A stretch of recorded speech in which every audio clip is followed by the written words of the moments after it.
Écoutez, il est 9 heures. Je vous propose que nous puissions commencer notre séance. Le quorum doit être atteint, me semble-t-il.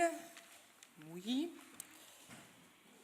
Je vais vous annoncer les excusés pour ce matin. Donc, Madame Chavet, vice-présidente, qui donne pouvoir à Monsieur Guyon.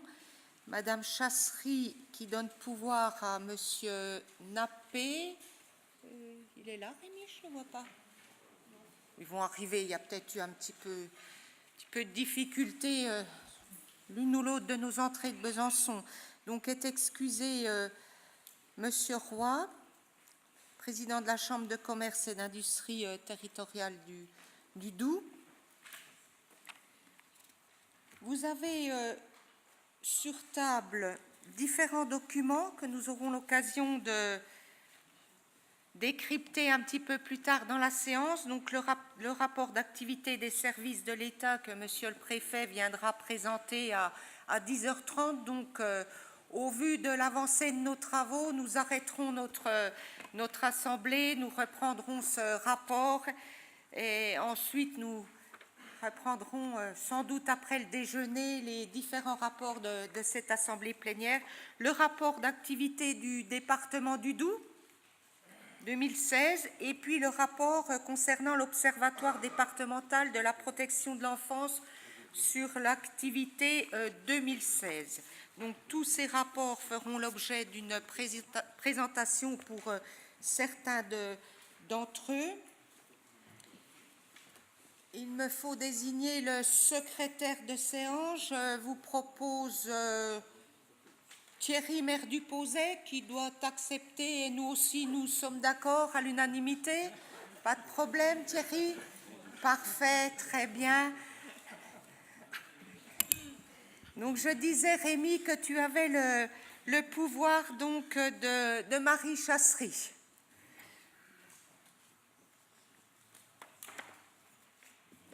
Vous avez aussi vous devriez avoir sur table, je ne l'ai pas moi-même, mais ça doit être là, le calendrier prévisionnel des travaux du Conseil départemental pour le deuxième semestre, avec quelques modifications de date. Vous l'avez aussi, donc c'est parfait. Je vous propose, mes chers collègues, de rentrer dans le vif du sujet, mais comme je vais m'adresser pour commencer à notre député, je vais lui laisser le soin de s'installer.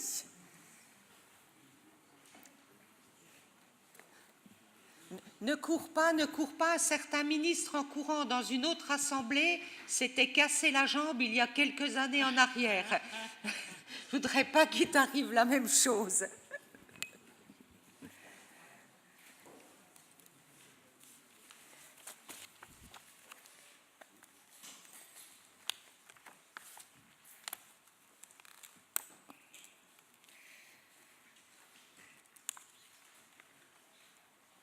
Donc, mes chers collègues, Monsieur le payeur départemental, Monsieur le contrôleur général du service départemental d'incendie et de secours, Mesdames, Messieurs les directeurs, membres de cette grande famille, Séverine qui va avoir le loisir de nous suivre pendant quelques heures. On va essayer d'être le plus concis possible pour que vous ayez le moins de difficultés à transcrire ce que nous allons dire. Mesdames, Messieurs, je salue la presse. Donc, chers collègues, mon premier propos ira bien sûr vers Frédéric Barbier et notre collègue Martine Voidet. Je voudrais vous adresser mes félicitations pour votre élection sur la 4e circonscription, une élection qui était majeure dans ce département du Doubs, avec une personnalité en face de vous. Je suis heureuse que Martine et toi, vous ayez pu enrayer cette machine qu'il y a depuis quelques années sur cette 4e circonscription. Alors, cher Frédéric, chère Martine, je sais que nous pourrons compter sur vous à l'Assemblée nationale pour porter les dossiers qui nous sont chers dans ce département. Vous l'avez fait déjà auparavant, notamment concernant les dossiers sur l'emploi, les dossiers sur PSA, notre beau groupe, enfin en tout cas sur toutes les affaires qui nous concernaient dans le département du Doubs, donc continuer à être notre porte-parole, même si ici, dans cette Assemblée, nous n'avons pas pour habitude de faire de la politique au sens national, mais je crois qu'il faut que nous puissions nous appuyer sur les personnes qui sont ici au sein de l'Assemblée et qui puissent relayer nos interrogations. Je vous le dis très franchement, nous n'avons pas beaucoup parlé lors de cette dernière campagne présidentielle et législative des solidarités. Donc j'espère que nous pourrons, par le biais de nos échanges ici, que vous puissiez porter haut et fort ce qui nous anime et ce que nous pourrons modifier, je l'espère, en tout cas en cours de mandature. Je ne voudrais pas oublier les candidats malheureux de cette Assemblée.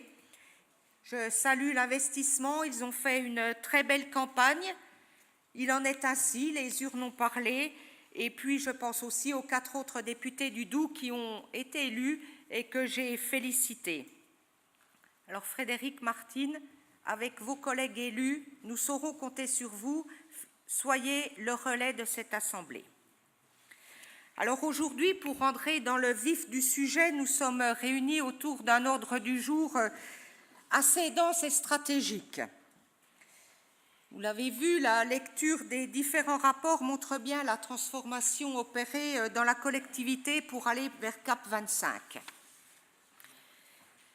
Si notre collectivité a connu de grands changements, il nous reste bien sûr des points de repère, ce que nous allons aborder aujourd'hui. Donc nous retrouverons, comme chaque année, et là rien d'exceptionnel, la publication et le vote du compte administratif, le rapport d'activité ou encore la présentation par Monsieur le Préfet du rapport d'activité des services déconcentrés de l'État, ce qui vous permettra à un moment donné de poser les questions que vous avez à poser. Je sais que vous êtes toujours friands les uns et les autres de vous adresser à Monsieur le Préfet, à l'ensemble de ces services par rapport à des questionnements ou des réflexions que nous avons déjà eues ou des questions que nous avons déjà posées et sur lesquelles nous n'avons toujours pas de réponse. Donc je compte sur vous pour être concis, pertinent et que Monsieur le Préfet puisse soit nous apporter des réponses, soit transmettre en tout cas là où il se doit les questions qui sont restées sans réponse à ce jour. Je voudrais vous dire que cette Assemblée, ce n'est pas une chambre d'enregistrement. Et je voudrais qu'on puisse construire ici, dans cet espace, nos politiques, que ce soit un espace d'échange et que nous soyons vraiment tournés en priorité vers l'action à travers la mise en place de CAP 25. Vous l'avez vu, les dossiers sont riches ce matin. J'ose espérer que vous l'avez conçu comme cela, avec les dossiers concernant Courbet, les dossiers concernant les contrats territoriaux, les dossiers concernant le tourisme, dossiers concernant le syndicat mixte du Métabier-Mondor, le SDEN, enfin tous les dossiers qui nous animent dans CAP 25 et qui vont trouver leur déclinaison aujourd'hui. Je ne doute pas que nous pourrons, sur ces dossiers-là, avoir une belle unanimité, j'en suis persuadée, au vu des échanges que nous avons eus dans nos commissions et en dehors de nos commissions, surtout dans les réunions de terrain que nous avons, où nous avons participé les uns et les autres. Vous l'avez vu, comme nous l'avons fait antérieurement, la rédaction est simplifiée par rapport à nos rapports d'assemblée pour essayer de gagner en lisibilité. Alors, permettez-moi de m'arrêter un instant quand même sur le marathon électoral des 10 derniers mois. Je pense que c'est important pour que nous puissions nous remettre en avant dans cette belle assemblée. Pendant cette période, je pense que vous l'avez vu, j'ai toujours exercé ma fonction de présidente avec retenue et impartialité, avec un esprit d'apaisement. Je n'ai pas transformé cette estrade en tribune, ni pris parti pour un camp par rapport à l'autre. Ce n'était ni le lieu, ni la politique de la maison. Pourtant, tout comme vous, ces résultats doivent nous interpeller, même s'il est trop tôt pour tirer un bilan ou mesurer l'impact sur notre département des futures politiques. Je voudrais néanmoins partager 3 constats avec vous. Le premier constat, la société française est traversée par des fractures profondes. C'est vrai de façon ciblée sur le terrorisme qui questionne l'efficacité de nos politiques de lutte contre la radicalisation et la protection des populations par nos forces de l'ordre, elles-mêmes prises pour cible et auxquelles je veux rendre hommage. C'est vrai plus largement sur les problématiques économiques et sociales à travers le chômage, la précarité ou l'exclusion. C'est vrai enfin sur la fracture territoriale qui se superpose souvent à cette fracture sociale. Et c'est bien là où nous devons, nous, collectivités de proximité, avoir une assise et une portée très importante. Le deuxième constat que je voudrais partager avec vous, c'est la recomposition politique inédite sous la Ve République. Je vous le dis comme je le pense, je vous livre les choses très simplement comme j'en ai l'habitude, à la faveur d'un mouvement d'opinion dégagiste, les termes qui ont été repris souvent. Cette recomposition a d'abord éliminé les favoris des sondages des 3 primaires à droite, à gauche et chez les écologistes. L'exaspération des affaires antérieures à ces derniers mois aura ensuite favorisé la demande de 109 à la tête de l'État pour faire de la politique autrement. On pourra longuement échanger sur le 109 et ceux qui restent à l'intérieur de cette Assemblée nationale avec quand même une expérience et nous en avons au sein de l'Assemblée des députés qui pourront quand même peser de par leur expérience. Le 109 est une chose, l'expérience et le pragmatique sont d'autres éléments. Donc tout cela, ça s'est traduit par le choix d'un président de la République qui s'appelle Emmanuel Macron. Un président jeune, non clivant entre gauche et droite de gouvernement et auquel les Français, suivant la logique des institutions, ont donné la majorité parlementaire que l'on connaît. À cet égard, la présence de Marine Le Pen au second tour doit tous nous interroger. Troisième constat, et ça c'est beaucoup plus grave pour moi et ça me pose un questionnement très important, l'abstention massive. C'est un sujet d'inquiétude constant depuis plusieurs échéances électorales. Je vous rappelle les élections régionales de décembre 2015. Alors, face à l'aggravation de ce phénomène, plusieurs explications peuvent être avancées. Sans doute la lassitude des électeurs après un an de campagne et des sollicitations multiples à mi-mandat entre les européennes, les municipales, les départementales, les régionales. Peut-être aussi la perte de repères accentuée par l'apparition d'une offre politique nouvelle, associant des adversaires de la veille. L'exaspération face à certains comportements politiques d'une autre époque, ou encore la perte de légitimité de nos institutions parfois perçues en décalage avec les modes de vie ou impuissance face aux grands enjeux que je viens d'évoquer. Ce dernier point montre l'existence d'une crise de confiance dont les élus de terrain sont les seuls à pouvoir nous sortir. C'est ma conviction d'ancien maire et de présidente de département, consciente de l'importance de l'enracinement sur un territoire et d'une approche de bon sens. Je ne parle pas ici d'étiquette politique, mais de notre responsabilité d'élu départemental qui passe d'abord par une action de terrain, au contact direct de nos administrés et de leurs difficultés, comme nous y invitent nos compétences de solidarité humaine et territoriale. Ensuite, par une approche où l'intérêt départemental prime sur les logiques partisanes.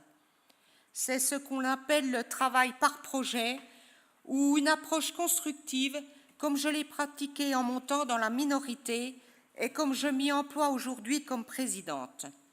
Le mode de scrutin par binôme nous donne cette force et cette légitimité. À nous de la faire vivre. Enfin, nous devons revaloriser la parole publique. On dit ce qu'on fait, on fait ce qu'on dit. C'est une question d'éthique. Cette exigence nous ramène à l'ordre du jour où, comme vous l'avez vu, beaucoup d'engagements de CAP 25 se concrétisent. La refonte de nos fondamentaux et fonctions support constitue ainsi le marbre sur lequel de nouvelles politiques publiques tournées vers l'usager prennent place. Cette refonte de nos fondamentaux n'est souvent même pas remarquée par l'administré. Là aussi, nous devons nous poser des questions. Nous sommes les élus dans notre bulle à imaginer beaucoup de changements qui ne sont pas forcément transmis ni compris par nos populations. D'où mon propos liminaire de dire replaçons la parole publique là où elle doit être.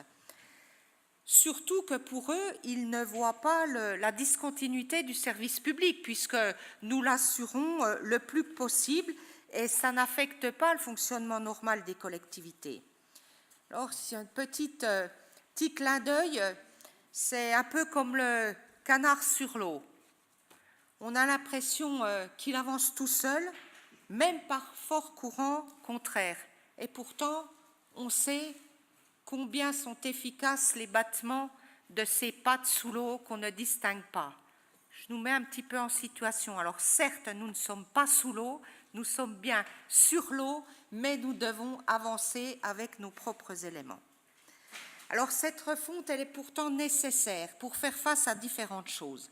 D'abord à nos difficultés budgétaires, notamment la baisse de dotation et les difficultés sociales.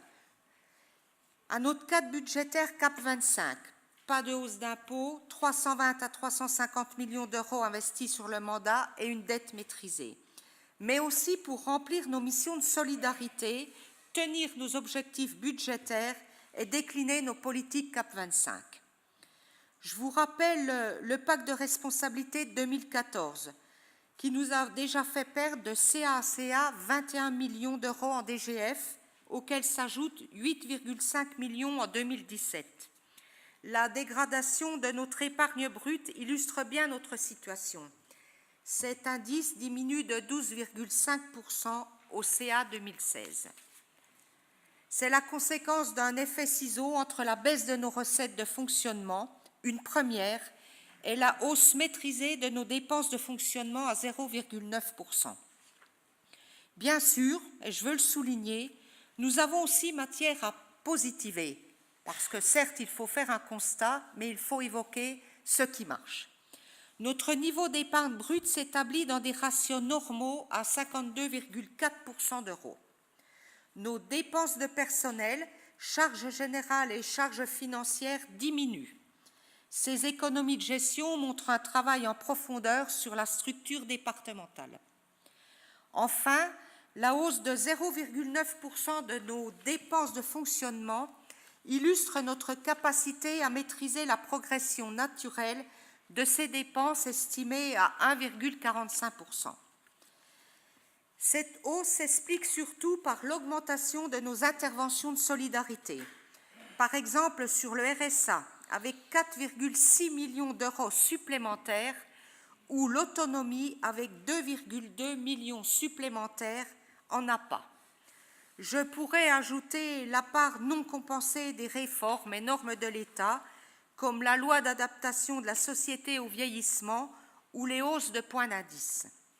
Pourtant, nous avons ralenti la progression naturelle de ces dépenses d'intervention dès 2016 par la mise en place de CEPOM avec les services d'aide et d'accompagnement à domicile, par l'amélioration du suivi des allocations RSA et notamment des entrants, ou la mise en place des critères d'accompagnement pour les structures, notamment associatives. Ce mouvement se poursuit d'ailleurs en 2017, avec l'instauration du désintéressement partiel sur les EHPAD pour reconquérir nos marges de manœuvre.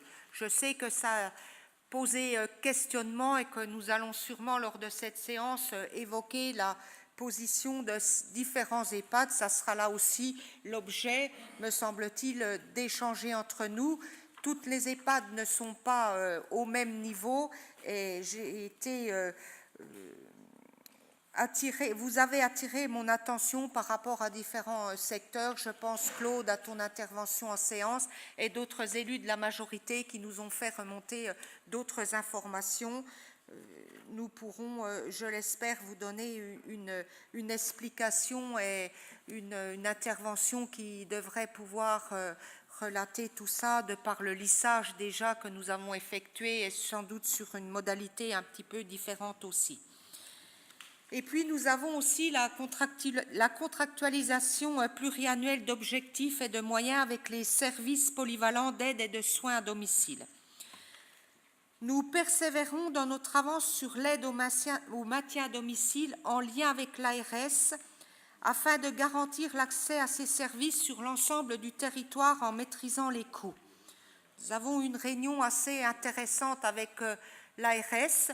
Ce n'est pas toujours facile. Nous sommes sur des secteurs assez différents dans le département du Doubs et je pense qu'il faudra à nouveau creuser par rapport à la spécificité de certains territoires et que l'ARS veuille bien entendre des demandes du département pour certaines positions qu'ils ont prises, mais je ne résiste pas à vous dire que, même si le bras de fer est un petit peu compliqué, nous pouvons trouver des solutions qui répondent aux interrogations de nos citoyens. C'est bien ça ce qui nous anime tous ici aujourd'hui. Alors, ce travail sur le fonctionnement, il s'accompagne bien évidemment d'une politique d'investissement ambitieuse. Pas assez pour certains d'entre vous, raisonnable et pragmatique pour certains d'entre nous. 320 à 350 millions seront ainsi investis par le département d'ici 2021, soit, je vous le redis, 60 à 70 millions par an. Le seuil plancher des 60 millions correspond à la phase de désendettement de la collectivité en début du mandat sur 2016 et 2017. Ce qui nous redonnera, vous l'avez bien compris pour les plus anciens d'entre nous, plus de possibilités pour augmenter nos investissements dès 2018 et tenir nos objectifs. Cette logique de progression suit aussi le cycle des projets entre leur phase préparatoire et leur phase d'exécution. Notre niveau d'investissement 2016 est donc conforme à nos objectifs à 61,1 millions d'euros.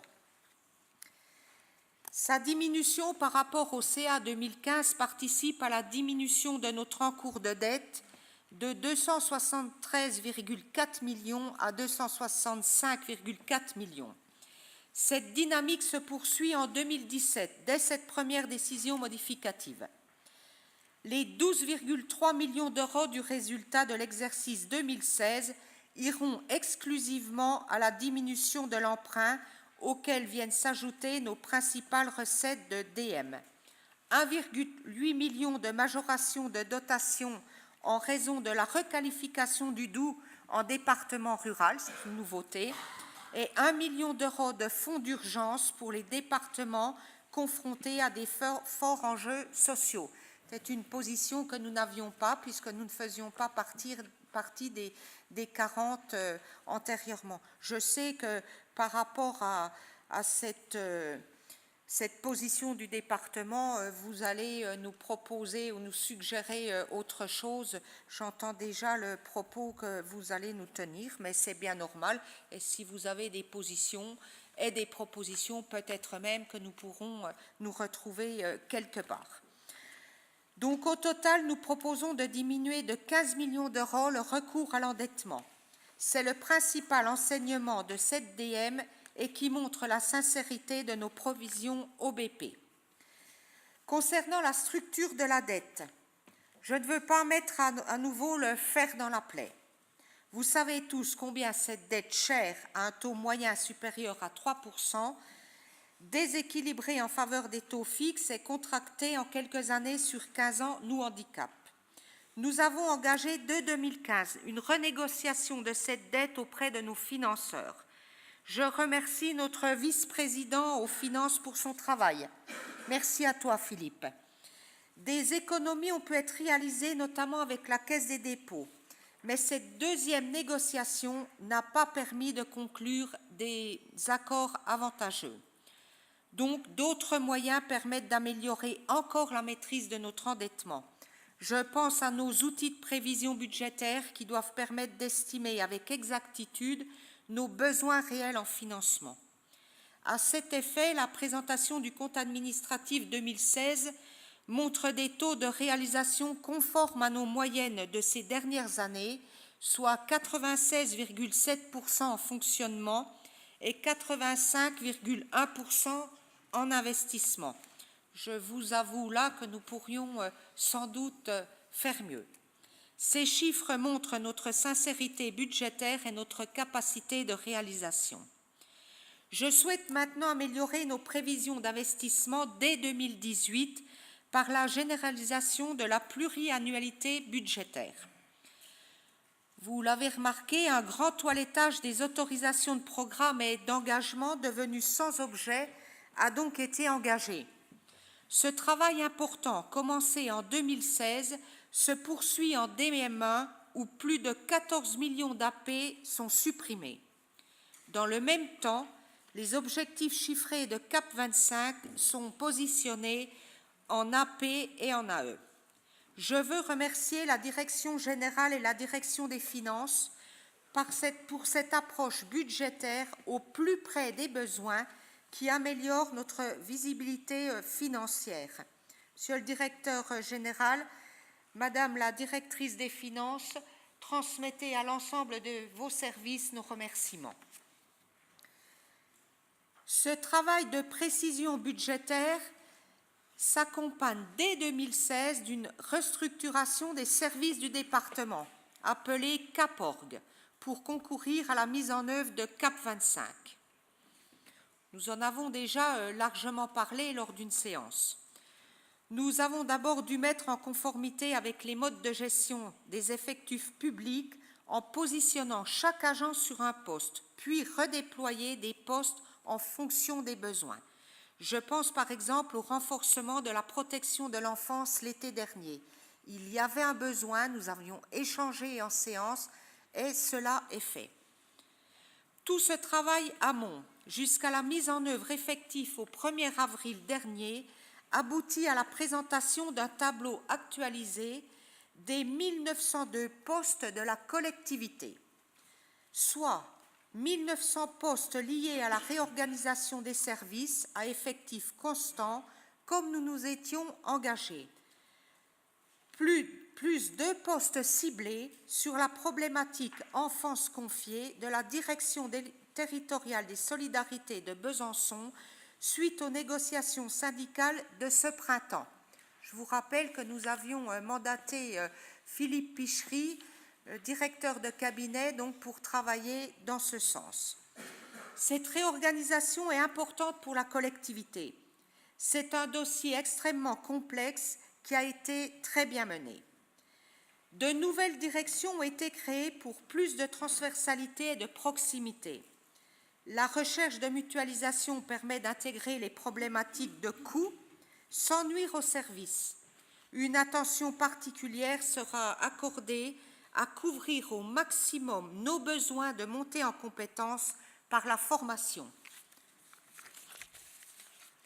Cette réorganisation se poursuit en intégrant les enjeux dits administration, comme le montre l'adoption de notre schéma départemental des usages numériques, avec une feuille de route pluriannuelle recensant de nombreuses actions d'ici à 2021 pour mieux répondre aux attentes des administrés et améliorer notre efficience interne. Et l'expérimentation 2017-2018 du recours au télétravail pour les agents du département, bien entendu, qui le souhaitent, afin de moderniser notre fonctionnement et notre management. De nouvelles politiques tournées vers l'usager.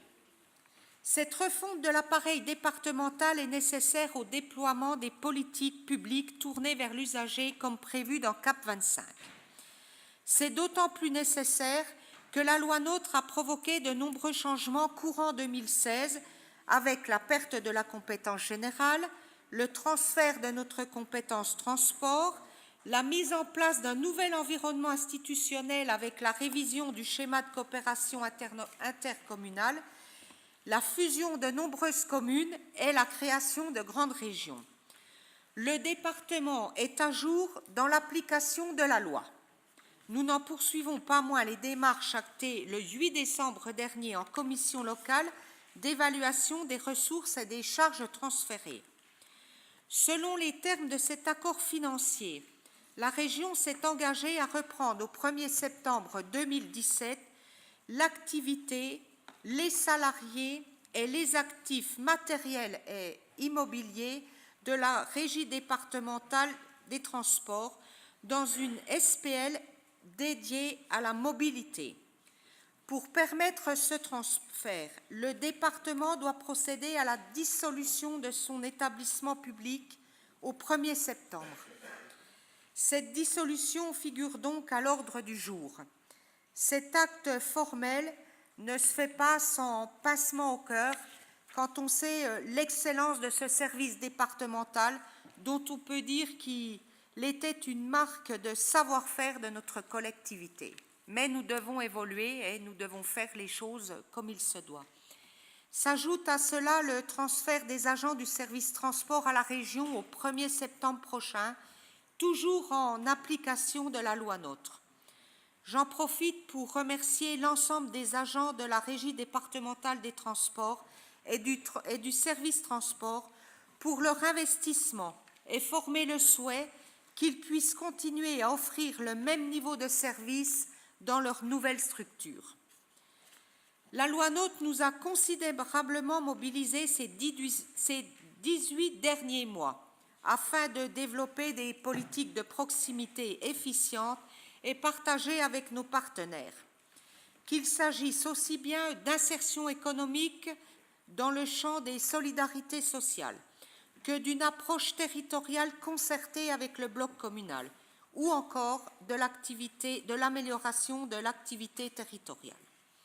Ainsi, l'insertion reste un chantier prioritaire sur lequel nous avons mis en place une vraie logique programmatique à travers la poursuite de notre délégation de gestion du FSE Inclusion, qui avait déjà permis de mobiliser plus de 7 millions d'euros d'aide européenne entre 2014 et 2017.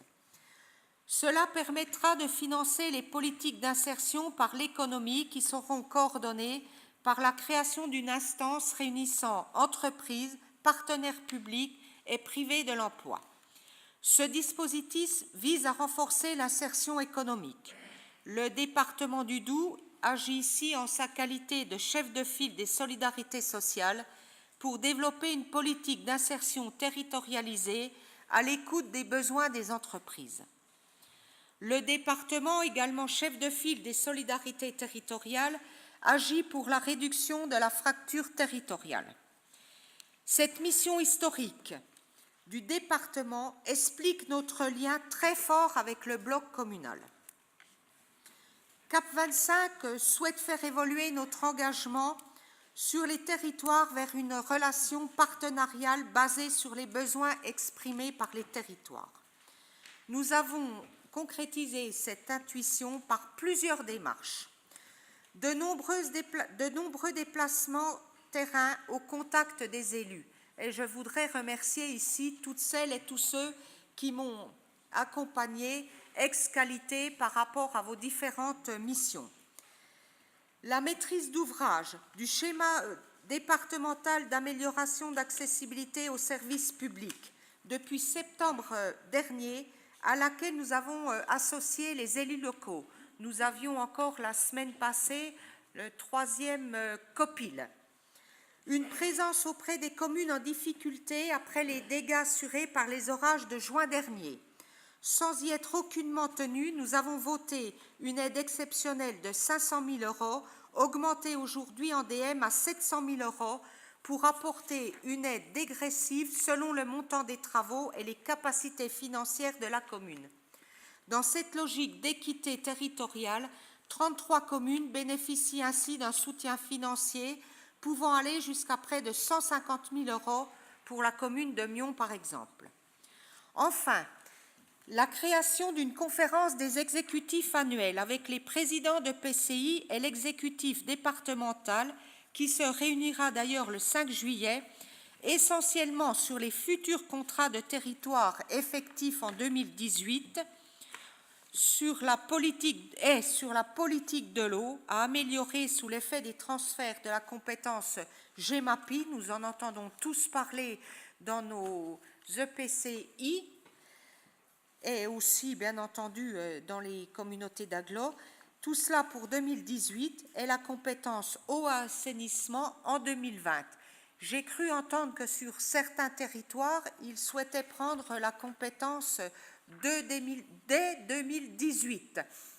Je pense qu'ils ont vu et revu la complexité de ce transfert de compétences. Nous les accompagnerons, en tout cas pour ce qui est de la collectivité, le mieux possible, mais étant seulement au stade d'une analyse par le biais d'une étude, d'ailleurs que nous avions subventionnée à près de 80%, j'ai bien peur qu'ils soient quand même en difficulté pour mettre en place ce transfert au 1er janvier 2018. En tout cas, nous serons à leur côté si tel est leur souhait.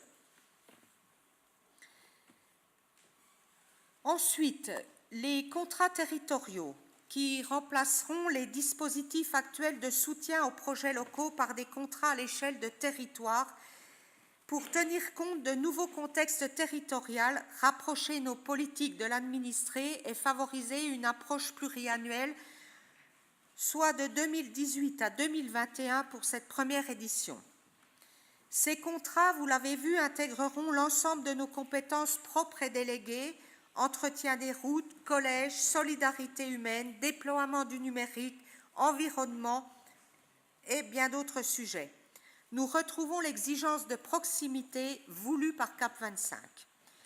Surtout, ce dispositif permettra de mobiliser des aides financières aux projets du territoire en suivant le double principe de subsidiarité pour intervenir où nécessaire et de différenciation afin de tenir compte des besoins réels exprimés sur les territoires.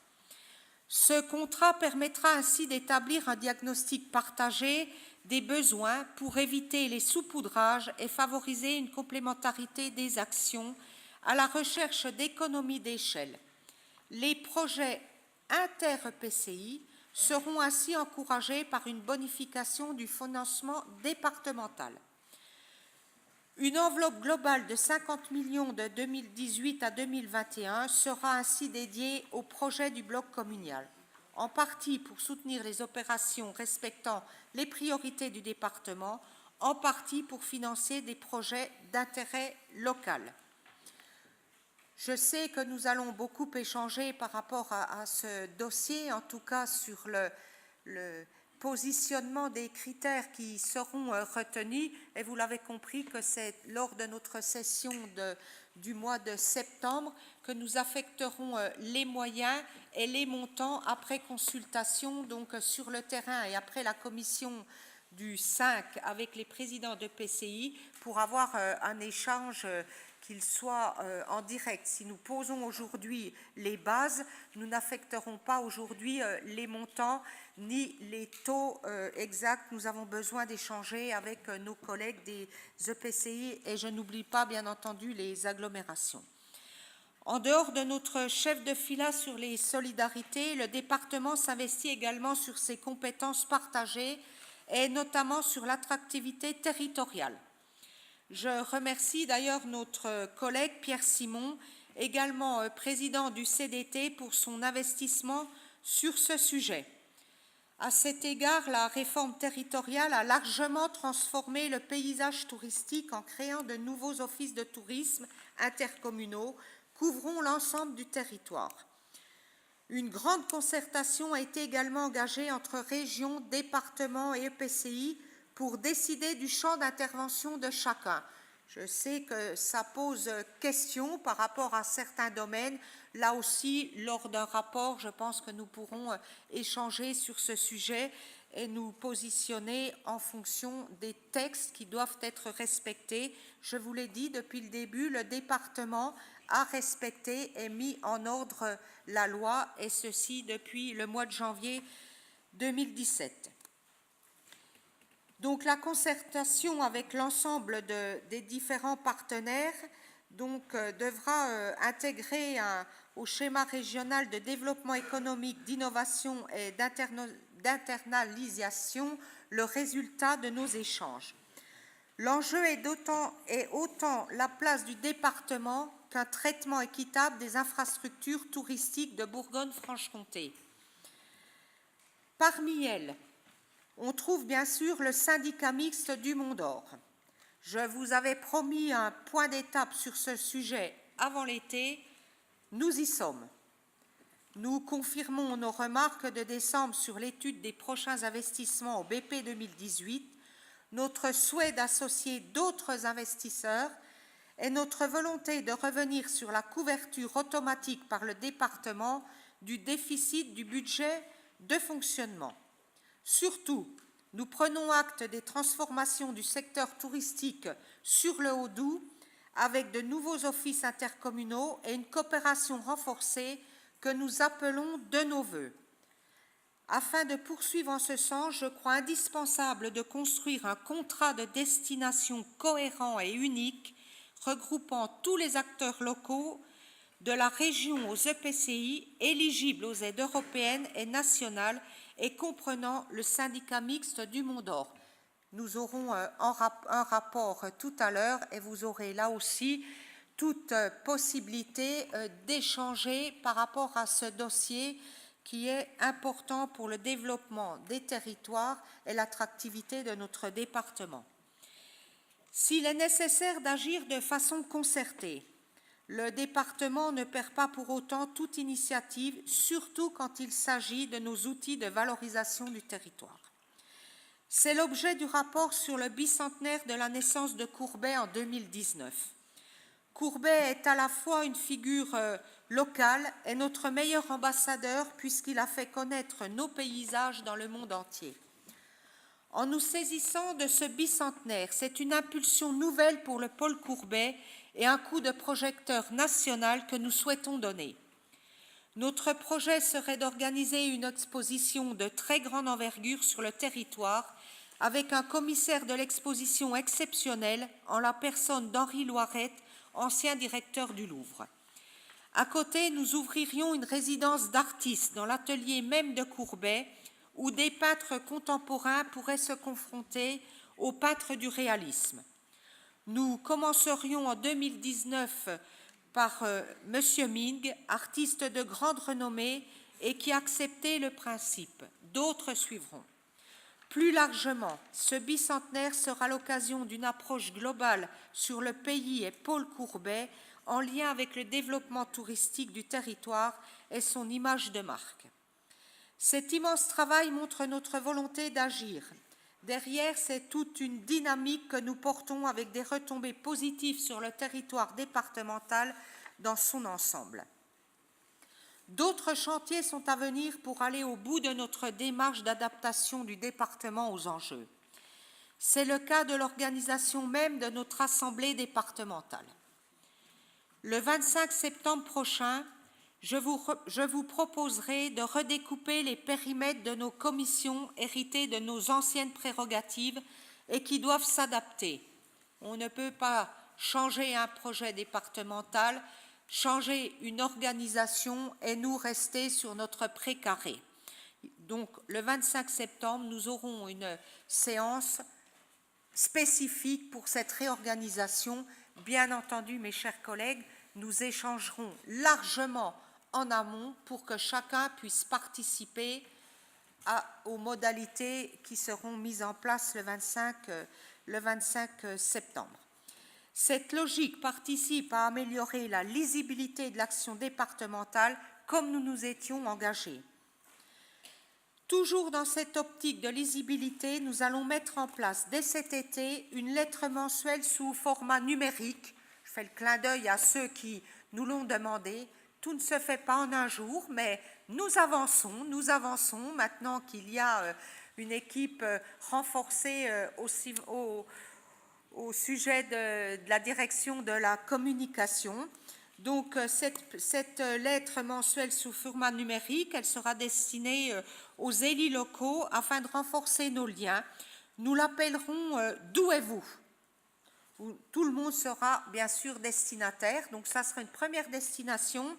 Et nous avons imaginé aussi qu'elle pourrait avoir un lien avec tout un chacun au niveau du département pour savoir très simplement ce qui se passe, en plus de ce qu'il y a déjà donc en ligne.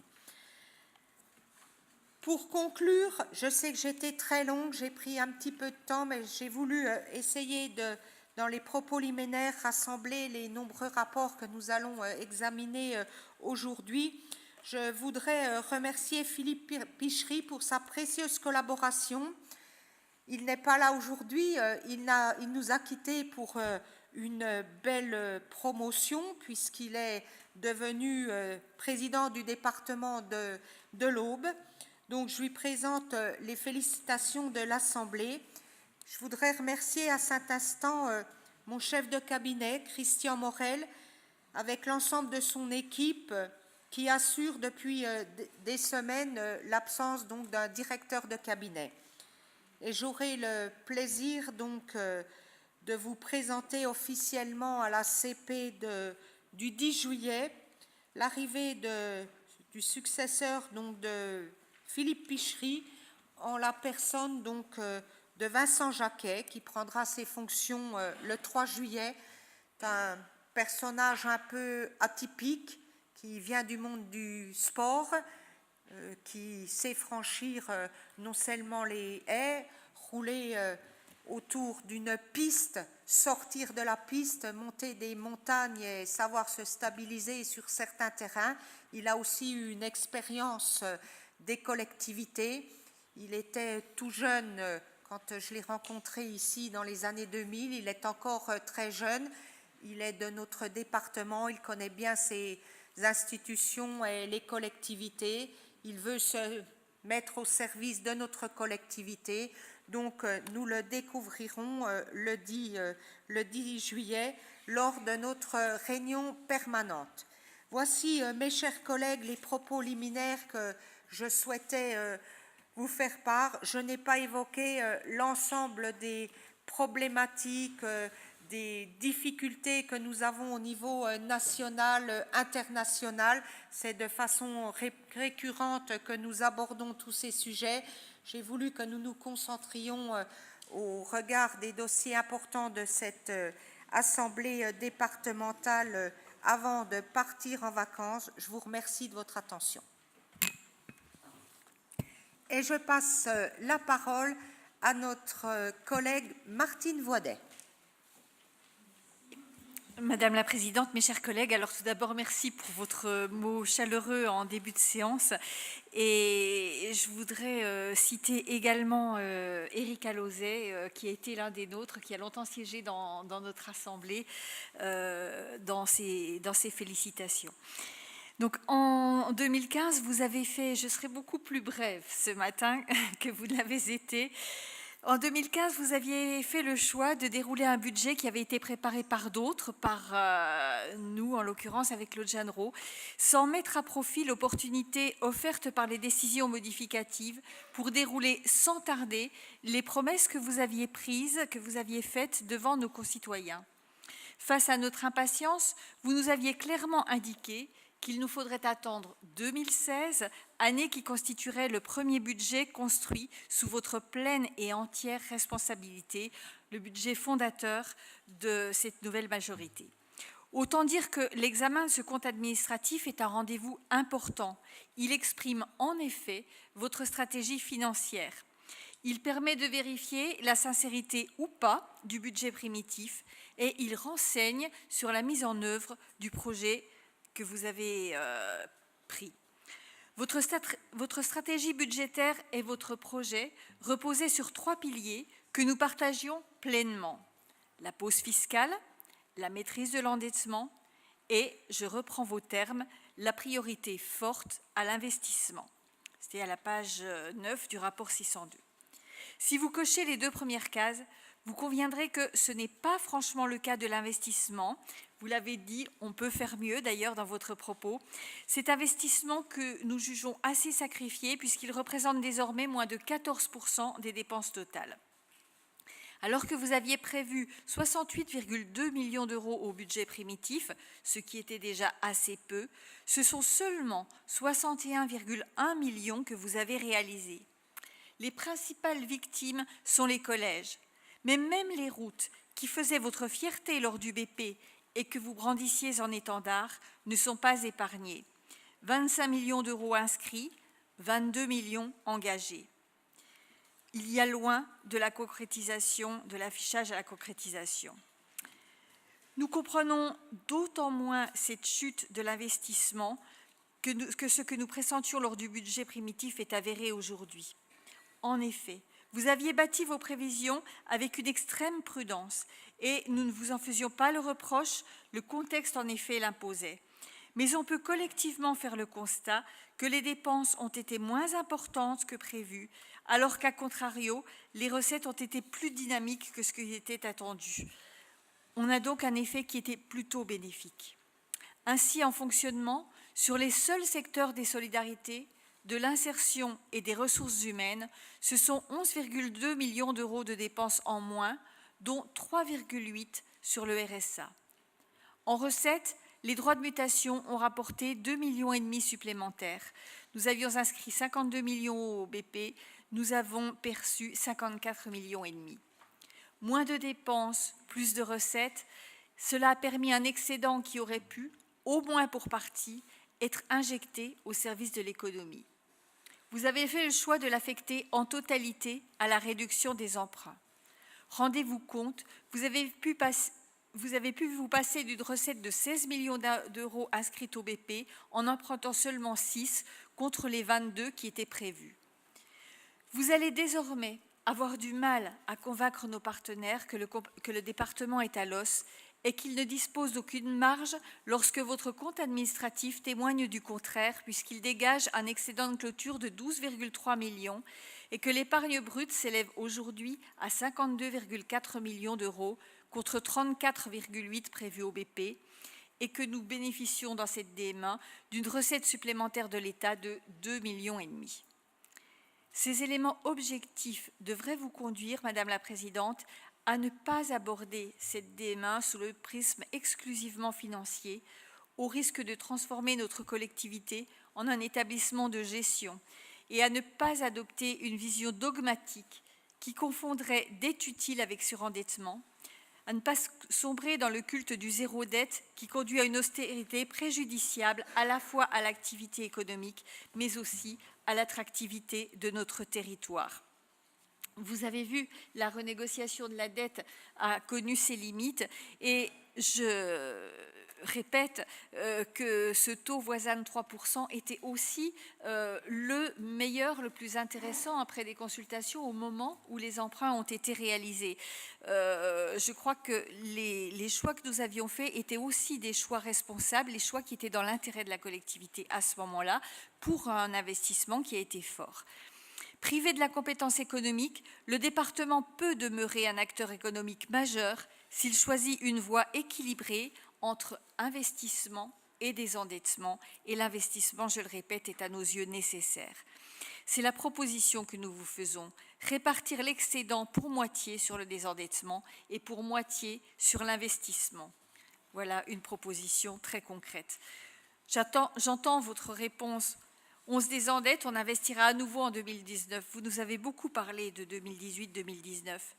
Mais à force de se recroqueviller, de se rétrécir, je crains que 2019 soit déjà trop tardif. Nos partenaires, nos entreprises, nos communes auront appris à se passer de nous. Et si les départements, dont la pérennité aujourd'hui n'est pas totalement assurée, venaient à trépasser, personne ne s'en apercevrait si nous n'étions plus cet acteur majeur.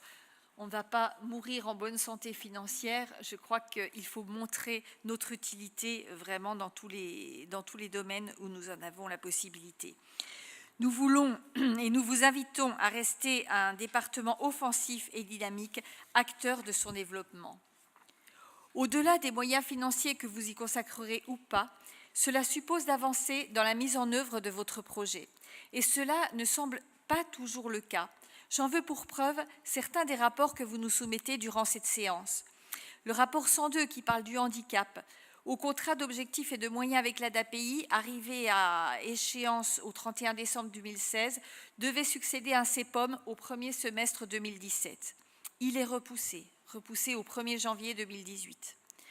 Le rapport sur l'insertion, rapport 105, la création d'un GIP réunissant tous les partenaires est une action que nous soutenons avec fermeté.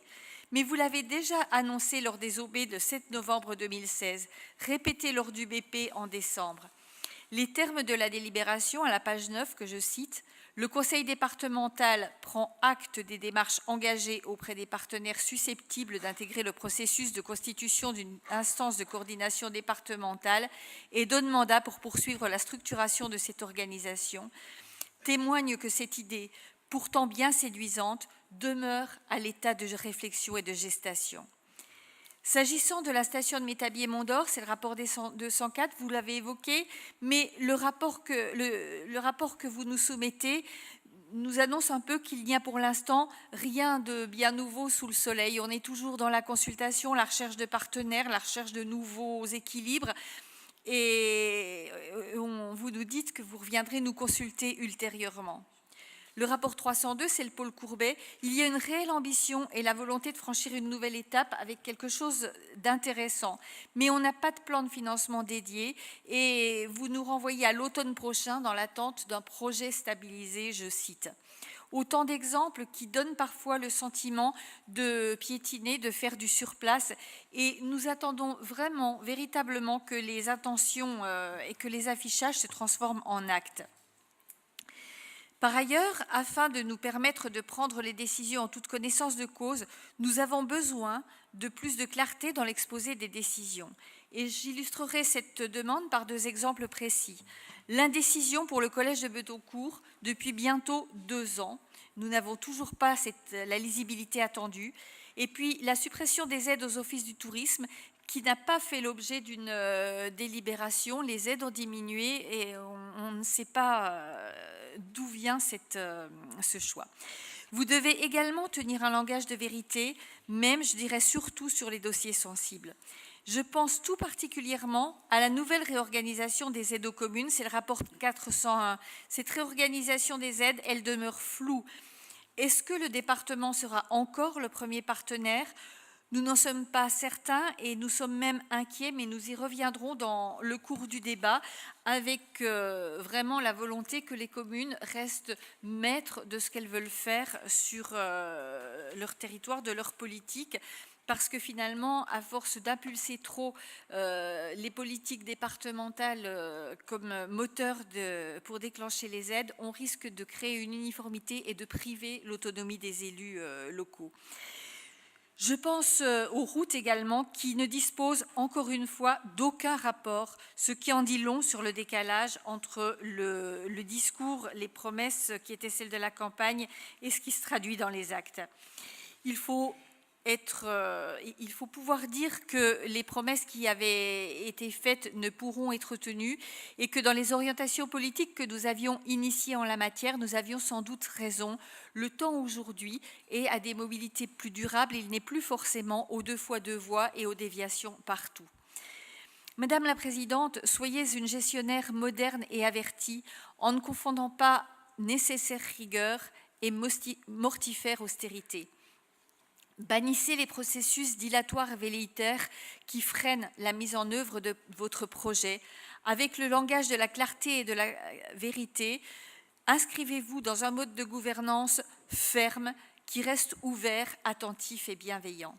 À ces conditions, nous nous retrouverons toujours sur l'essentiel, qui sont bien le service apporté à nos concitoyens et à nos territoires et la défense de l'intérêt général.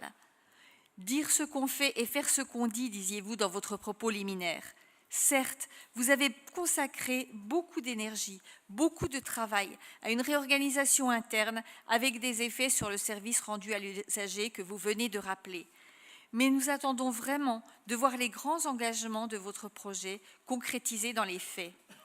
J'ai la conviction que le dégagisme auquel vous avez fait référence tient aussi à la défiance de nos concitoyens qui n'en peuvent plus de promesses non tenues ou qui tardent trop à se traduire en actes. Vous avez évoqué les petites pattes du canard qui battent sous l'eau. Vous avez beaucoup décrit dans votre propos ce qui se passe derrière le rideau. Mais réconcilier les citoyens avec les élus, donc la démocratie, nécessite aussi des actes très visibles d'eux. Vous avez souvent évoqué 2018 et 2019 dans votre propos pour la réalisation d'un certain nombre de choses. Et c'est à la mise en œuvre, à la mise en action de votre projet que nous vous invitons, mais sans attente, avec tout ce qu'il comporte d'impact sur notre département, sur son économie, pour ses collectivités et pour ses habitants. Je vous remercie. Merci Martine. Ludovic Fagot. Merci Madame la Présidente. Alors, à mon tour, donc, au nom du groupe majoritaire, donc, même si nous avons eu un taux d'abstention à hauteur de 60% sur ce deuxième tour des élections législatives, nous souhaitons en tout cas de bons travaux à cette nouvelle Assemblée nationale, en appelant de tous nos voeux, bien sûr, que la France puisse réussir, que nos territoires puissent réussir, et en l'occurrence que nos habitants puissent aussi réussir donc, sur cette législative et cette mandature qui arrive. Donc en tout cas de bons travaux à cette nouvelle Assemblée nationale. Ensuite, quelques remarques par rapport à vous, chers collègues Martine. Depuis 2015, je crois que la nouvelle Assemblée départementale a adopté une nouvelle façon de faire de la politique. On s'est contraint à le faire selon 4 principes. Le premier principe a été le principe du pragmatisme. Pragmatisme au regard de nos besoins sur le territoire, mais surtout aussi au regard de nos moyens. Je crois que vous ne l'avez pas, ça ne vous a pas échappé. Philippe Gonon en parlera certainement mieux que moi encore tout à l'heure, mais la collectivité départementale, c'est quand même moins 74, moins 75 millions d'euros de recettes sur ces 4 dernières années. Donc ça vient inévitablement obérer le budget départemental et les actions donc, du département. Donc nous avons une action très pragmatique au regard donc, de nos besoins et de nos moyens. Le deuxième principe, c'est la proximité. La proximité en direction des citoyens, on s'y est attaché. Madame la Présidente s'est attachée à rencontrer, à faire le tour de l'ensemble des communautés de communes et je crois que ce qui va se tenir le 5 juillet prochain avec la conférence d'exécutif va vraiment dans un engagement de proximité au service des territoires en relation directe avec les élus donc, des EPCI et nous sommes bien dans une politique nouvelle, politique ascendante, c'est-à-dire une politique qui vient du territoire et non plus une politique descendante, placardée, comme ça pouvait être le cas dans les années passées. Le troisième principe, ce sont les enjeux de territoire. Les enjeux de territoire avec l'attractivité et le rayonnement et les différents projets structurants que nous pouvons aborder. Vous faites référence à, je vous cite, un investissement sacrifié à hauteur de 61 millions d'euros. Vous êtes-vous posé la question un instant si les communautés de communes, elles aussi, étaient en capacité de pouvoir répondre à des investissements sur leur territoire avec le chaos territorial qui a été le leur ?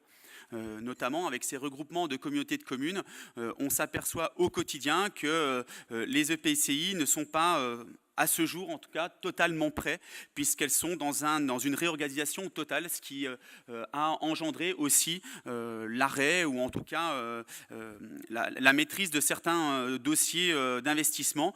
Et donc le département n'est pas forcément présent à côté de ces structures, puisque les dossiers ont été arrêtés un court instant. Et puis le quatrième principe que nous avons engagé, c'est le principe de responsabilité. Vous le savez très bien et aussi bien que moi, avec les responsabilités maintenant qui sont les vôtres, faire de la politique, c'est faire des choix. Et nous avons fait le choix de la responsabilité. Le choix de la responsabilité qui vient par cette première traduction financière du projet départemental CAP 25, qui s'appuie essentiellement sur les éléments fondateurs qui sont les nôtres et qui sont ceux de notre engagement. Ceux de l'engagement que nous avons pris durant la campagne 2014-2015, à savoir le premier, la non-augmentation du taux de fiscalité sur le foncier bâti. Et ça, c'est un premier principe, premier engagement que nous tenons. que nous tenons malgré les contraintes financières qui sont les nôtres. Et ça, je crois que vous ne pouvez pas le nier. Le deuxième principe et le deuxième engagement sur lequel on s'était positionné en matière de responsabilité, c'est la maîtrise de l'endettement. On ne va pas refaire le discours sur l'endettement, un discours qui ne vous convient pas forcément, mais se désendetter, c'est aussi de notre responsabilité. Et Philippe Gonon en parlera tout à l'heure, mais je crois que c'est un exercice important qui a été mené sur cette année 2016. Le troisième engagement, c'est la priorité donnée à l'investissement. Nous avons donné la priorité à l'investissement pour nos territoires et en relation étroite avec ces EPCI et au regard aussi des dossiers qui étaient les leurs. Je ne vais pas revenir sur ce que j'ai pu dire tout à l'heure, mais nos communautés de communes, nos communes, sont contraintes de par le chaos territorial qui a été installé. Et puis, le dernier engagement, c'est la maîtrise des dépenses et de fonctionnement, ce sur quoi nous nous sommes positionnés. Donc je crois que avec la nouvelle orientation politique qui est la vôtre, qui est la nôtre aussi, de par ce bouleversement, de par les partis traditionnels, je crois qu'il faut prendre un petit peu de hauteur sur comment nous devons mener les débats au sein de cette assemblée départementale, puisque vous nous faites des propositions, vous nous en avez fait une, en tout cas j'en ai entendu qu'une, très concrète, c'était sur la répartition donc, de cet excédent entre l'investissement et puis le désendettement. Philippe Gonon vous répondra sur ce sujet-là, mais je crois qu'on ne peut pas repartir, et vous ne pouvez pas repartir sur des joutes verbales à chaque fois en citant, vous piétinez, vous faites sur place, des promesses non tenues. Je crois que ça demande en tout cas une autre hauteur de vue dans notre assemblée départementale pour pouvoir avancer au service de nos territoires. Voilà un petit peu moi ce que je voulais dire sur cette prise de parole, mais en tout cas sachez que la collectivité départementale, avec ses agents, avec les services, avec la nouvelle avec la majorité départementale, nous sommes à pied d'œuvre au quotidien depuis des ans au service de notre territoire.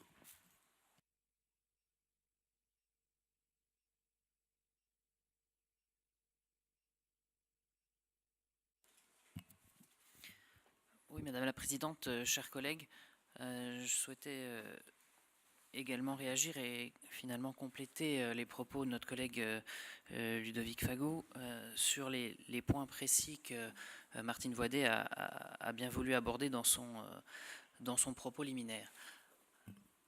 Un certain nombre des rapports que vous avez cités, plutôt pour les critiquer ou pour dénoncer une prudence, un manque de prise de décision, sont là justement pour en débattre au sein de notre Assemblée. Quand vous parlez de la structure GIP Emploi, quand vous parlez du syndicat mixte du Mont d'Or, quand vous parlez du pôle Courbet, tous ces sujets-là, si aujourd'hui on a à prendre acte des avancées, à prendre acte du temps de réflexion, c'est bien parce qu'on doit en réfléchir. On doit y réfléchir entre nous au sein de l'Assemblée départementale. On pourrait aussi arriver au mois de septembre avec ces sujets-là, sans en avoir parlé aujourd'hui, et vous dire voilà ce que l'exécutif et la majorité ont décidé, vous le validez pas, point. Là, c'est pour ces sujets-là aussi des points d'étape sur lesquels on est invité à réagir aujourd'hui. Et donc ce n'est pas de la prudence ou de la mise en garde, c'est justement une manière pour nous d'ouvrir le débat à chacun, de vous montrer que les choses avancent, de vous montrer aussi bien que les choses ne se font pas tout seuls, pas que nous, majorité, mais pas tout seuls aussi à l'extérieur du département. Vous savez très bien que sur le GIP Emploi, il y a tous les partenaires, qu'ils soient consulaires, entreprises, questions d'insertion, tous ces gens-là doivent être mis au courant, doivent être mis dans la boucle et donc travailler avec nous. Sur le syndicat mixte du Mont d'Or, vous savez très bien que les intercommunalités qui ont été consultées, avec lesquelles on travaille, ont fusionné il y a moins d'un mois, puisqu'il y avait un recours sur le schéma départemental de coopération intercommunale. Sur Courbet, évidemment que les questions de travail avec des personnalités telles que celle qui a été citée par la présidente ne se fait pas du jour au lendemain et que ça doit s'intégrer dans un projet plus large. Donc, on fait confiance aux acteurs extérieurs, on fait confiance au territoire. Je vous ai entendu dire également que vous aviez peur pour l'autonomie des élus locaux. Les contrats territoriaux qui sont présentés aujourd'hui en Assemblée et leur cadre est présenté aujourd'hui, c'est tout le contraire de ce que vous avez dit. On fait tellement confiance aux élus locaux qu'on est prêt à les suivre dans leur choix communaux et intercommunaux. C'est justement eux qui feront les choix en lien avec le département pour eh bien, définir là où ils souhaitent être accompagnés par notre collectivité départementale. Alors vous avez vu dans le rapport, il y a différents blocs d'accompagnement pour ces contrats territoriaux, certains en lien très direct avec la politique départementale et avec le projet CAP 25, d'autres en lien très direct avec les choix des élus locaux. Donc on leur redonne une liberté forte et une autonomie complète.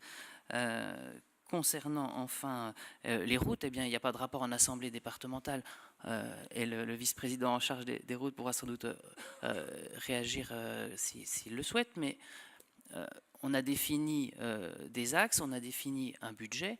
La plupart des éléments que l'on aura à voir sur ces sujets-là eh bien, viendront plutôt en CP. Vous connaissez bien le fonctionnement de notre assemblée. Alors, pour conclure et en forme de boutade, vous avez interpellé la présidente du département, mais j'ai envie de vous dire, Madame la députée suppléante, soyez une élue moderne, soyez une élue en marche et soyez une élue qui travaille avec nous. Je vous remercie. Juste quelques points, parce que je ne veux pas répondre au coup par coup sur ce que Martine Voidet a annoncé. Je n'avais pas imaginé que nous repartirions ni dans l'immobilisme, ni dans la posture, ni dans toutes ces choses-là. J'avais cru comprendre qu'au sein de cette Assemblée, on essaierait en tout cas de mettre à profit ce qui s'est passé au niveau national, ce que les uns et les autres ont demandé, et que sur certains sujets, nous aurions le réalisme nécessaire et surtout, pardonnez-moi, mais quand même un petit peu d'honnêteté. Un petit peu d'honnêteté. Quand je vous entends, rien ne change, le discours est toujours le même, nous sommes dans la posture. À vous entendre, dans 6 ans, en 2021, nous n'aurons encore rien changé dans cette Assemblée. Mais il y a déjà eu beaucoup de changements et c'est peut-être à cela que vous n'arrivez pas à vous adapter. C'est peut-être au changement que nous avons mis en place dès notre CAP 25, dès l'organisation de l'ensemble de la collectivité qui pose problème maintenant. Alors si c'est ça le sujet, peut-être que nous pouvons faire une séance ensemble, hors presse, hors tout ce qu'il y a, et que nous nous retrouvions les 38 pour que vous puissiez, pardonnez-moi, mais comprendre ce CAP 25. CAP 25, c'est CAP 25, c'est plus d'août 2017. Vous revenez avec les collèges, vous revenez avec tout ça. Les collèges ne sont plus la priorité comme vous l'aviez imaginé, je vous le redis à chaque fois. Maintenant, l'ensemble des collèges seront traités, avec le bémol du collège de Bettoncourt, mais là, je vous laisse tout loisir de nous faire un exposé brillant quand nous serons sur le sujet en adéquation avec ce collège. Mais si tout était à claquer dans les doigts, ça fait longtemps que nous l'aurions fait, tout ça. Donc, j'ai un peu de mal, mais je l'entends. Je ne suis pas du tout énervée et très sereine aujourd'hui. Peut-être me ferais-je traiter encore de je ne sais qui ou de je ne sais quoi, mais bon, les films cette fois-ci deviennent un peu rares en tout cas, donc je trouvais bien le personnage aujourd'hui parce que j'ai déjà endossé beaucoup de personnages ici dans cette Assemblée, mais je le fais avec beaucoup de... pas de nonchalance parce que ça m'attriste un peu ce qui se passe aujourd'hui, mais bon, j'ai voulu, avec l'ensemble de ma majorité départementale, vous présenter aujourd'hui des dossiers préparés sur le fond qui nous amènent à la discussion sur les modalités d'exécution. J'évoque Métabier-Mondor. Métabier-Mondor. Est-ce qu'on pouvait faire sans la nouvelle communauté de communes qui vient d'élire son président il y a même pas 15 jours? Peut-être que oui, et puis nous recommencions. Moi, je ne suis pas dans la précipitation, je ne suis pas dans l'affichage, je ne suis pas dans la communication. Je suis sur des dossiers précis qui doivent aboutir. Et pour aboutir, je vais vous le dire très franchement, s'il faut mettre 3 mois de plus pour que nous puissions aboutir et réaliser les investissements nécessaires et surtout le mode de gestion, sauf à ce que vous me disiez aujourd'hui sur ce dossier très précis, peu importe le déficit de la structure Métabier-Mondor, le département couvrira à hauteur de 500, 1 million, 1,5 million, 2 millions, ça n'a pas d'importance. Il me semble que ce n'est pas ce que j'entendais il y a quelques années en arrière, où moi-même, en charge du tourisme, avant 2004, je me faisais matraquer toutes les séances concernant le tourisme par rapport au déficit de fonctionnement de la structure. Donc ça, c'est le premier point. Le deuxième point sur le fait de ne rien faire encore à cette DM. Vous aviez pour habitude en DM de lancer des nouveaux chantiers. Coup de flash, communication, nous avons pris pour habitude de partir sur des budgets primitifs qui se déclinaient au fil des rapports dans l'année. C'est notre façon de faire. Donc nous continuons comme ça. Je voudrais simplement vous dire, Martine Voidet, quand vous nous dites le département est en bonne santé, parce que vous nous avez dit ça, ça ne vous a pas échappé qu'on fait partie des départements maintenant où l'État donne un substitut par rapport départements en difficulté. Donc si nous étions tellement en bonne santé, je crois que nous ne serions pas encore nous ne ferions pas partie des 40. La situation, elle n'est pas bonne. Elle n'est pas catastrophique, mais elle n'est pas bonne. Il faut qu'on l'admette. Donc il faut qu'on parte de cette situation et optimiser le plus possible. Notre stratégie, nous, elle est claire. Je vous l'ai dit, je vous la redis aujourd'hui. Notre stratégie, c'est une stratégie de désendettement pour pouvoir investir plus tard.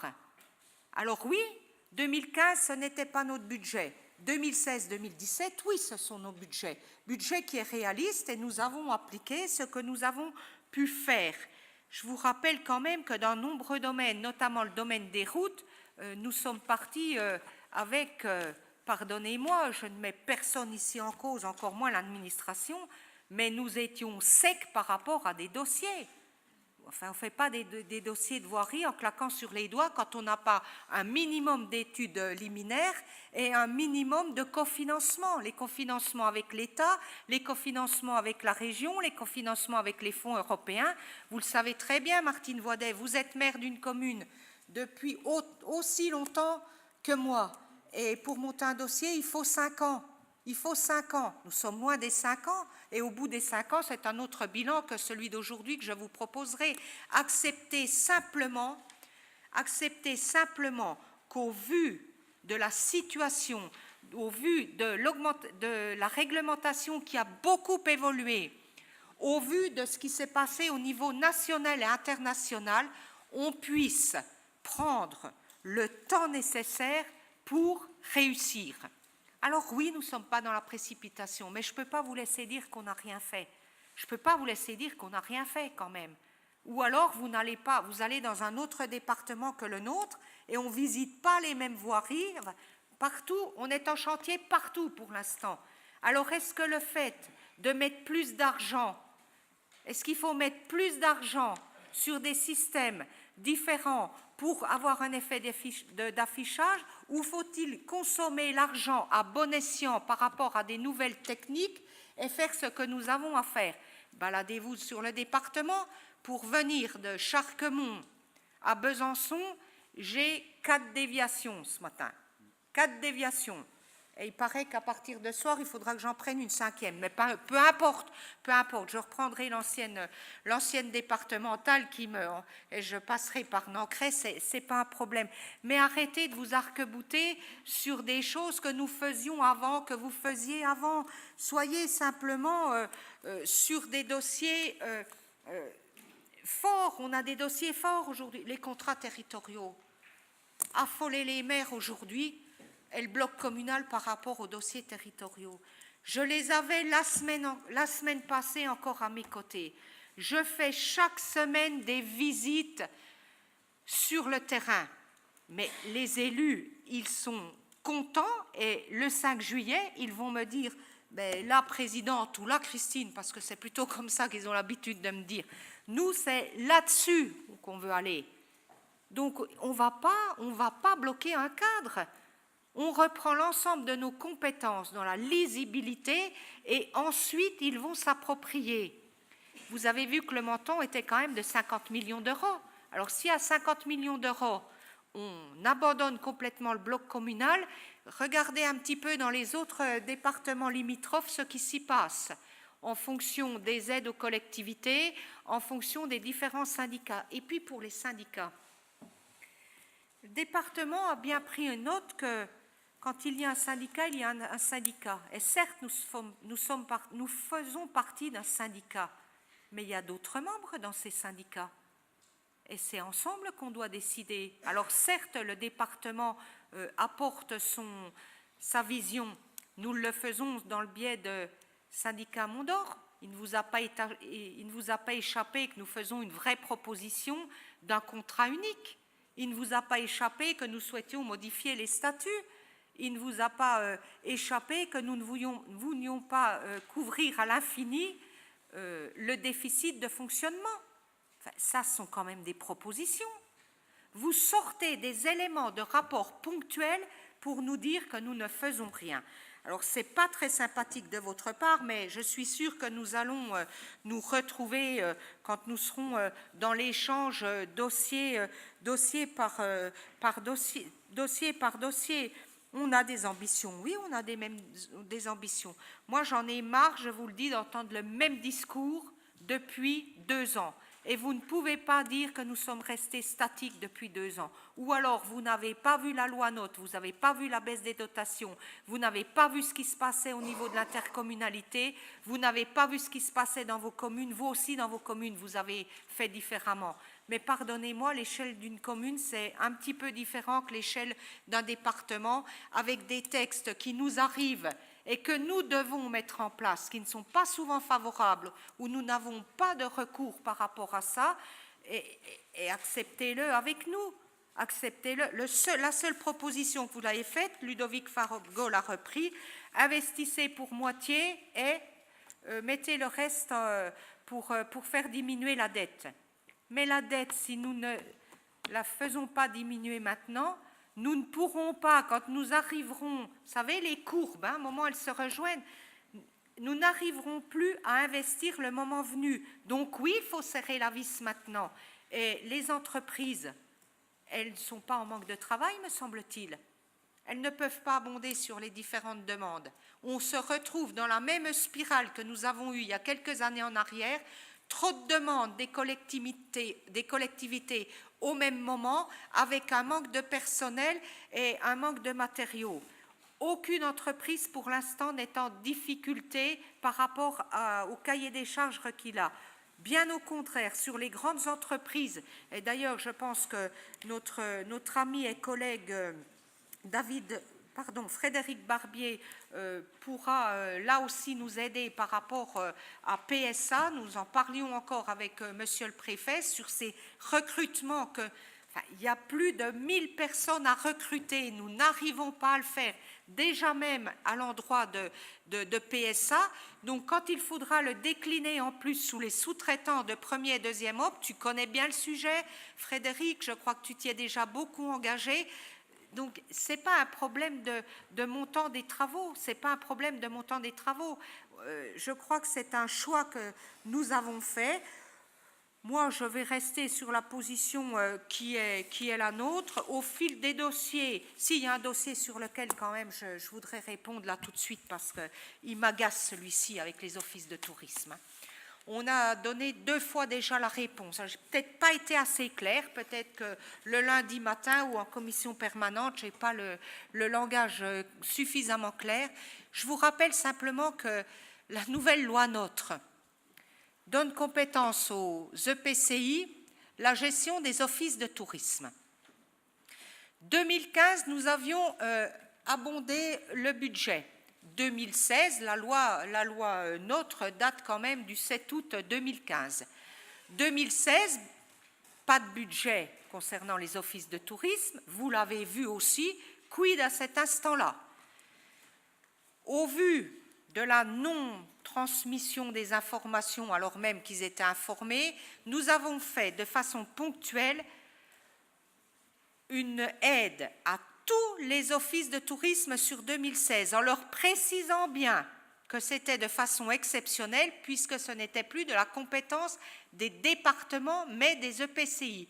Et aujourd'hui, vous revenez avec la même question, comme si rien n'avait changé, comme si la loi NOTRe n'était pas passée par là, et comme si vous ne saviez pas que la compétence est désormais dévolue aux EPCI. Alors, essayez au moins d'avoir un minimum de rigueur intellectuelle sur le transfert de compétences. Il en sera de même de la compétence GEMAPI. Alors oui, nous aiderons. Oui, nous aimerons, nous aiderons. Nous avons des outils pour ça.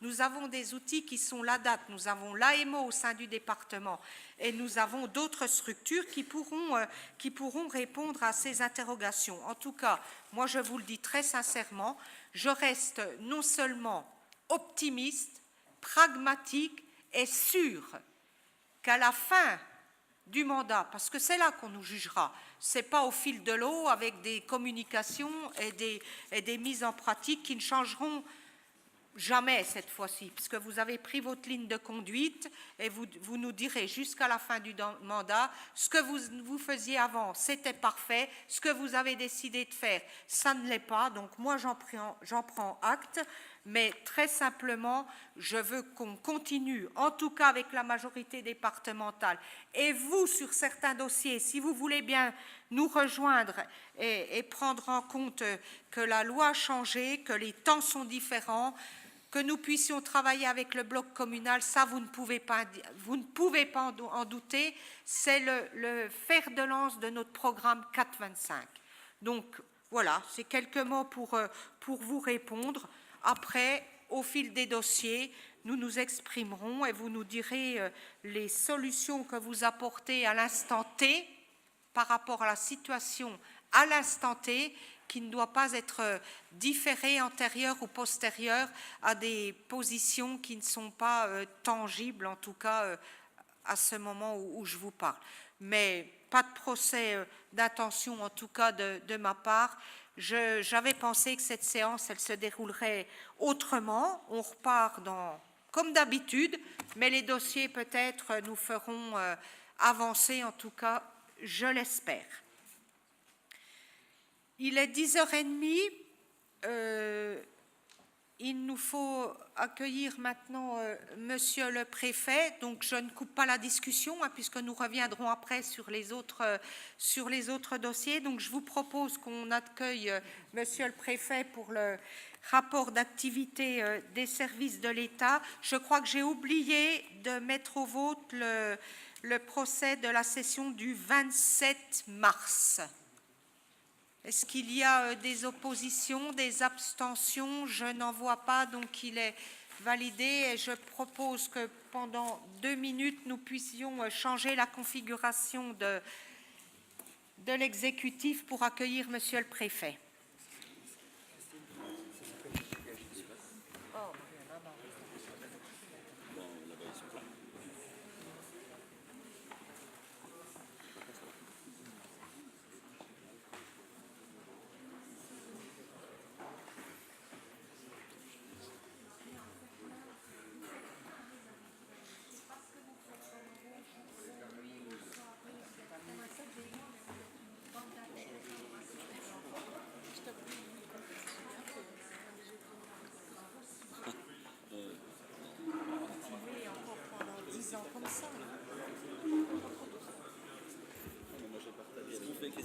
On se décale là? Oui, on va se décaler. Normalement, ça vous va, les réponses, les amis? Oui, non?